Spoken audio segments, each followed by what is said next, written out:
L'Assemblée des communautés de France, la DCF, propose une série de tutoriels aux intercommunalités sur les questions qui se posent à elles dans un contexte marqué par de nombreuses évolutions, et ceci tant en milieu urbain que rural. Alors ces tutoriels sont réalisés en partenariat avec le cabinet Landau et Associés, et avec Idéal Connaissance pour la réalisation. Chacune de ces vidéos doit traiter d'une thématique en particulier, et nous vous proposons ici d'aborder la question de la compétence scolaire des communautés, notamment lorsque celles-ci fusionnent. La compétence scolaire doit être définie avec en son cœur la répartition des temps liés à l'enfant. Quels sont ces temps? Ils sont principalement, ou du moins on peut définir la journée type d'un enfant, la répartir sur un cadre binaire. Le temps scolaire d'une part et le temps périscolaire de l'autre. Le temps scolaire relève purement et simplement de l'éducation nationale. Le temps périscolaire, pour sa part, va relever des collectivités locales. Ce temps périscolaire est défini comme étant un temps tout de suite qui précède ou bien qui suit directement le temps scolaire. En pratique et dans la réalité, ce temps est en fait divisé en 3 périodes distinctes. Le temps scolaire, le temps périscolaire et le temps extrascolaire. Le temps scolaire est donc le temps consacré à l'enseignement, l'apprentissage des savoirs. Il relève de l'éducation nationale, à une réserve toutefois importante qui est la question des équipements scolaires, ou en tout cas des bâtiments scolaires qui, eux, pour le coup, relèvent des collectivités locales.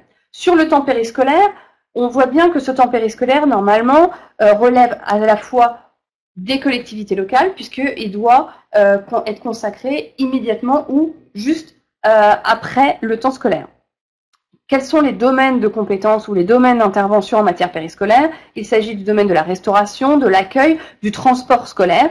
Une fois encore, on voit bien que ce temps périscolaire est imbriqué dans le temps scolaire, puisque la période, par exemple, de la pause méridienne relève du temps périscolaire, mais bien entrecoupé de 2 temps scolaires. Et puis, on le verra, la question de la réforme des rythmes scolaires a encore renforcé cette difficile distinction entre temps scolaire et temps périscolaire, puisque désormais, les collectivités sont à même d'intervenir sur des temps qui sont à la fois pour certains scolaires et à la fois périscolaires pour d'autres élèves au sein du même établissement, certains étant dans les temps dits d'APC, d'autres dans les temps d'activités périscolaires purement et simplement gérées par la collectivité. On voit bien donc l'imbrication des 2 temps. Le 3e temps est le temps extrascolaire, puisque cet élève qui passe dans la semaine son temps entre les équipements scolaires et les apprentissages et puis l'accueil périscolaire va aussi en dehors de l'école avoir des activités qui relèvent aussi plus ou moins des collectivités dans les soirées, les week-ends et les vacances. C'est ce qu'on va appeler les temps extrascolaires ou parascolaires. On voit bien donc que le temps de l'élève est bien divisé entre des temps très distincts mais totalement imbriqués les uns avec les autres. Cette imbrication, comme je l'expliquais tout de suite, a été renforcée par la réforme des rythmes scolaires. La réforme des rythmes scolaires et les temps scolaires sont désormais fixés par les communes, dès lors qu'elles ont encore la compétence, ou alors par l'intercommunalité si cette compétence a été déléguée.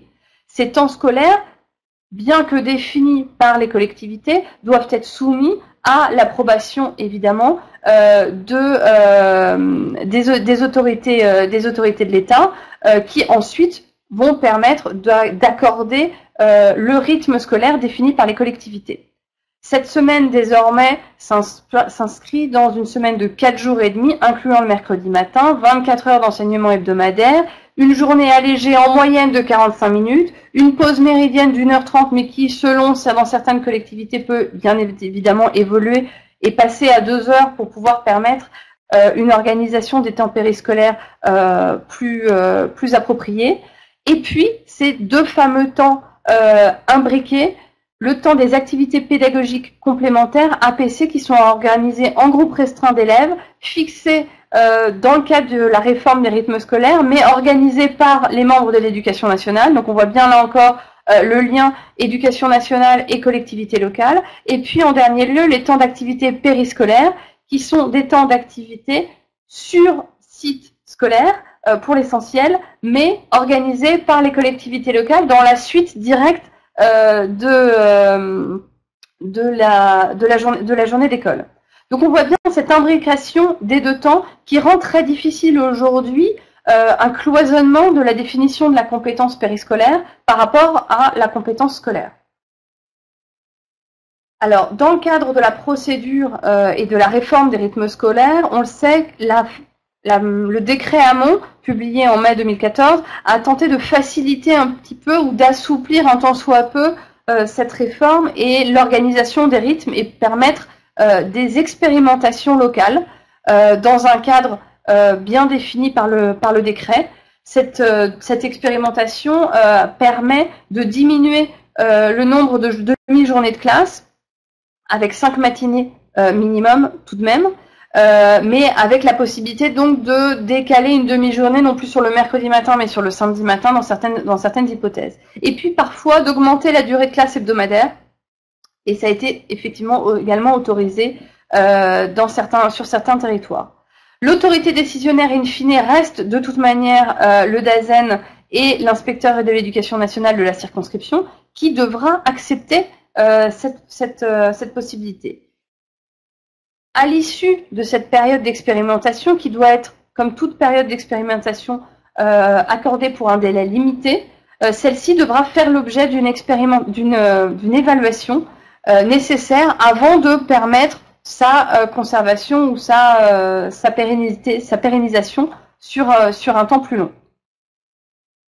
Maintenant, s'agissant des compétences, si l'on s'intéresse et qu'on rentre dans le cadre des compétences scolaires, qu'est-ce que comprend cette compétence?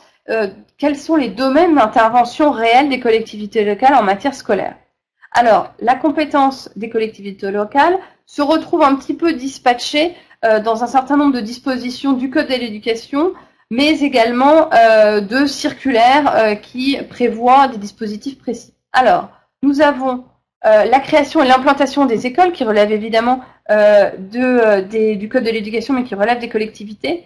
Les constructions et reconstructions des équipements, comme nous le disions tout à l'heure, la question des équipements scolaires relève des collectivités locales et peut relever, on le verra, soit des compétences facultatives, si l'on les inscrit dans le cadre de la compétence scolaire au sens large du terme, mais également de compétences optionnelles si on l'inscrit dans le cadre de l'équipement purement et simplement, et si on la focalise sur l'équipement scolaire.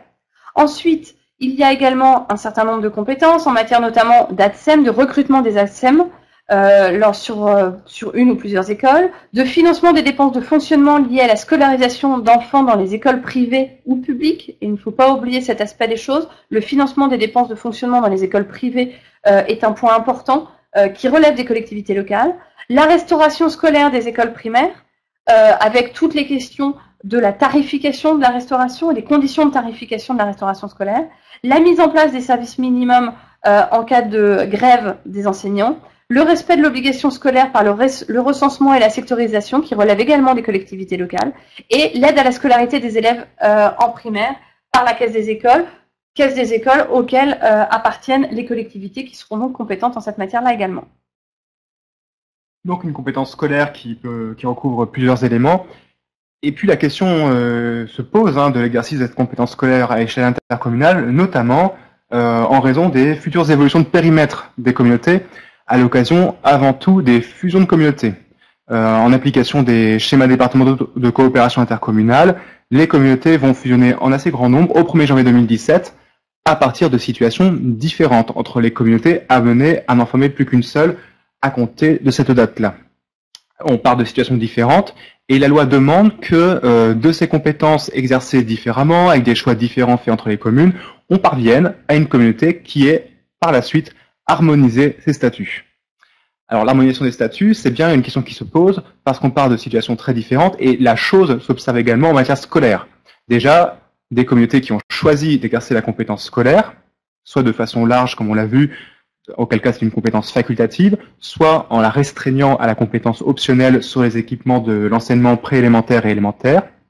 Autre cas de figure, soit donc dans le cas où plusieurs communautés amenées à fusionner au moins deux, donc exercer bien quelque chose, une compétence en matière scolaire, mais pas forcément avec le même degré d'intervention, pas le même périmètre.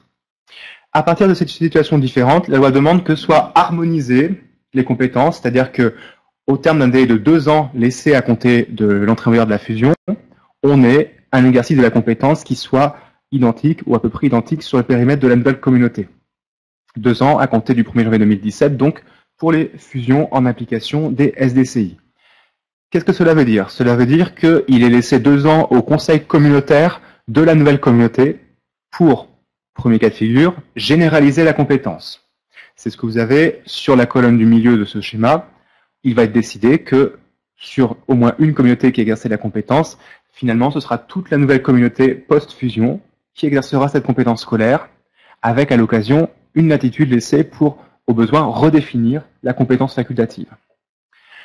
Autre cas de figure, le choix est fait finalement de ne pas continuer à exercer cette compétence scolaire au niveau intercommunal pour différentes raisons, notamment dues au changement d'échelle occasionné par la fusion, qui amène à se poser la question de son financement ou de l'organisation.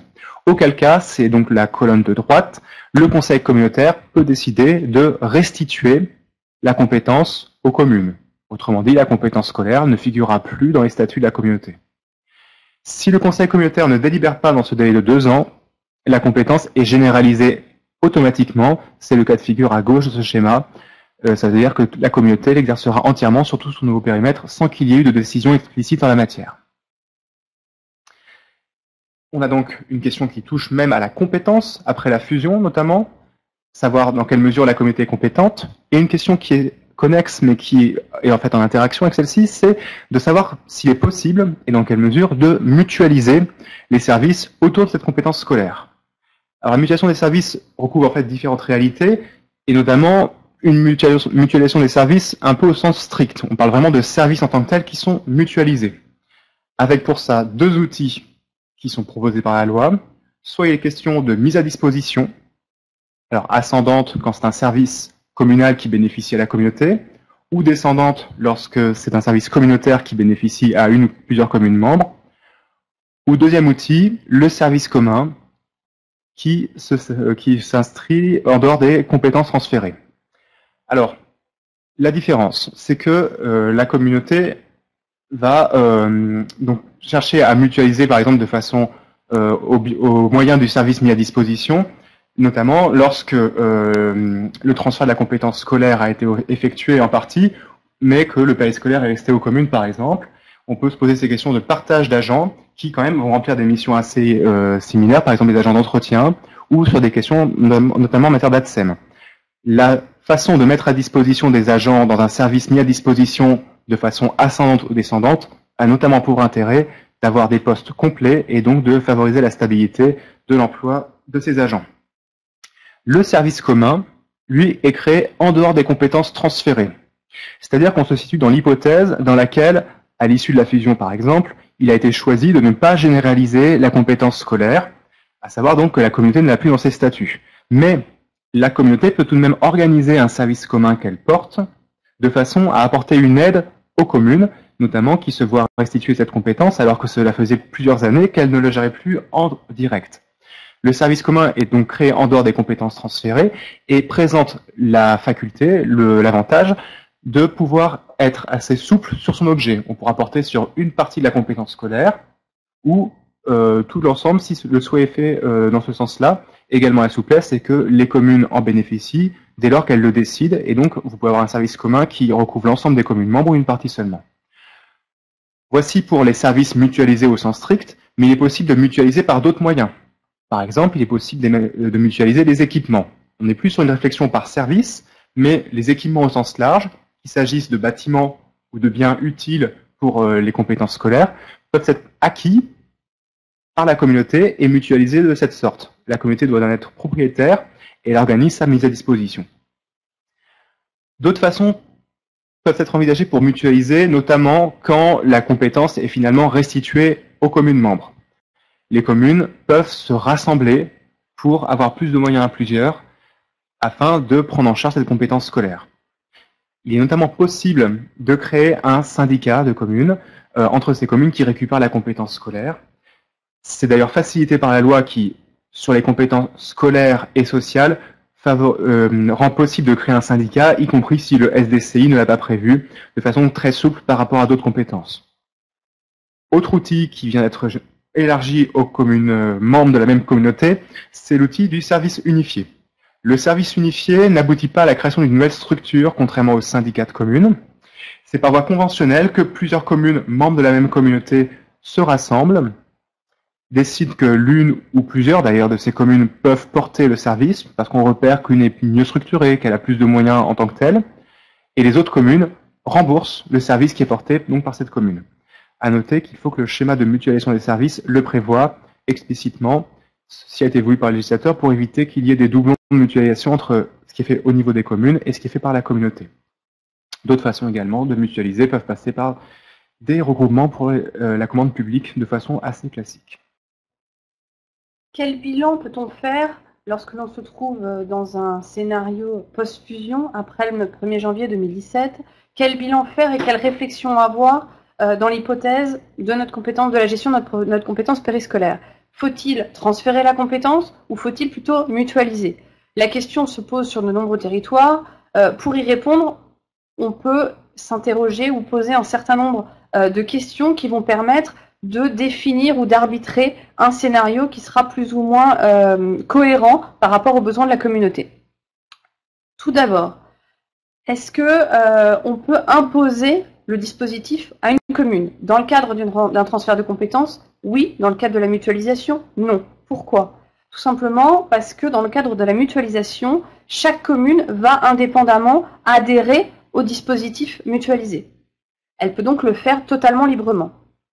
À l'inverse, en matière de transfert de compétences, là, la décision sera prise au niveau du conseil communautaire, de sorte que les conditions de majorité seront appliquées et qu'une minorité peut donc se voir imposer la mise en place du transfert de la compétence sans son accord. Ensuite, deuxième point financier éminemment important, le transfert de la compétence ou la mutualisation peuvent-ils alimenter le mode de calcul de la DGF? Évidemment, pour le transfert de la compétence, c'est le cas. En matière de mutualisation, la réponse dépendra du dispositif de mutualisation que vous allez mettre en place. S'il s'agit d'un service commun, oui, alors vous pourrez effectivement avoir un dispositif qui va permettre de gonfler la DGF applicable. Ce qui n'est pas évidemment le cas pour les autres dispositifs de mutualisation, notamment les mises à disposition. Qui prend la décision? C'est un point évidemment important. La réflexion devra être alors de savoir si il est plus dans l'intérêt de la communauté de porter la prise de décision pour l'intégralité du périmètre, ou alors si on souhaite au contraire maintenir un contrôle sur ces services de la part des communes.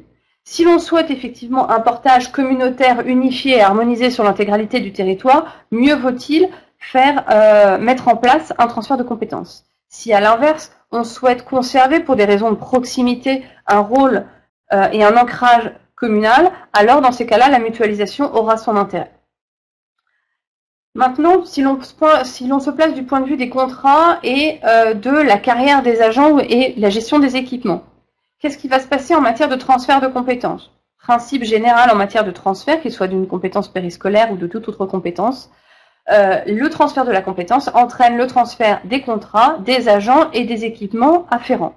De sorte que transfert de compétences périscolaires induit nécessairement le transfert des contrats, des carrières, des agents et des équipements à la communauté.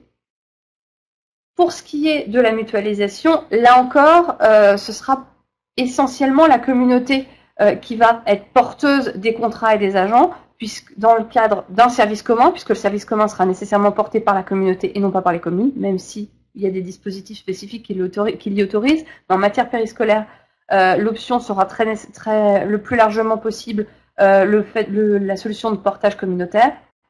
Pour ce qui est des mises à disposition, lorsque on sera dans l'hypothèse d'une mutualisation, d'une mise à disposition descendante, alors le portage pourra être fait par la communauté. Pour les autres cas, ce sera un portage communal. Et la solution est-elle réversible? Si je me lance dans un transfert de compétences, est-ce qu'un jour je peux restituer cette compétence aux communes si nécessaire? Inversement, si je me trouve dans un dispositif de mutualisation, la commune peut-elle changer d'avis? Est-ce qu'il y a possibilité, in fine, de restituer le service à la commune? Oui, dans les deux cas. Pour autant, la réponse sera plus ou moins facilitée que l'on se trouve en matière de transfert de compétences ou de mutualisation. Transfert de compétences, la restitution est certes possible, dans des conditions relativement lourdes tout de même, puisque les solutions seront différentes dès lors qu'on a une mise à disposition d'un équipement, ou en tout cas qu'on a transféré un équipement qui était d'origine communale. Alors la restitution sera assez facilitée puisque l'équipement reviendra dans le giron communal. Si l'équipement a été créé ou mis en place par la communauté, alors il faudra répartir cet équipement. Évidemment, on ne peut pas couper l'équipement en 4 ou en 12 ou en 35, de sorte qu'il faudra définir une clé de répartition qui deviendra, et donc la restitution sera alors beaucoup plus lourde. Pour ce qui est de la mutualisation, tout va dépendre de comment vous bâtissez la convention de mutualisation qui va gérer cette mutualisation. C'est alors dans la convention de mutualisation qu'il va falloir anticiper l'hypothèse d'une restitution ou non, et cadrer cette convention de mutualisation pour pouvoir garantir une relative souplesse ou inversement cadrer la convention de mutualisation pour s'assurer qu'il n'y ait pas de retour possible ou un retour le plus difficile possible. Ensuite, dernier point, est-ce qu'on peut exercer cette compétence de matière centralisée obligatoirement, ou alors est-ce qu'on peut la constituer selon des pôles? Cette réflexion autour des pôles se pose dans le cadre de périmètres intercommunaux de plus en plus larges, de sorte que la mise en commun ou le portage communautaire d'une compétence nécessite pour autant la présence des agents sur des territoires différents et géographiquement parfois très éloignés les uns des autres. Dans les deux cas, oui, il est possible de maintenir et de conserver des pôles dans lesquels on pourra placer des agents. Je pense notamment à nos agents d'animation ou à nos agents liés aux entretiens des équipements qui pourront alors être maintenus, par exemple, sur le territoire communal pour gérer l'équipement ou pour entretenir l'équipement nécessaire en matière périscolaire. Dernier point maintenant sur le mode de gestion de la compétence. Le mode de gestion peut être très classiquement fait en délégation de service public, peut être porté également en régie par la communauté compétente. En matière périscolaire se pose souvent la question de la gestion associative de la compétence périscolaire, gestion qui est traditionnelle, historiquement portée par une association. Ce mode de gestion peut être conservé. Il convient toutefois d'attirer l'attention des communautés sur la question de la notion d'association transparente. En effet, dès lors qu'une gestion est associative, il faudra porter la compétence et gérer cette compétence d'une manière distante par rapport à la communauté.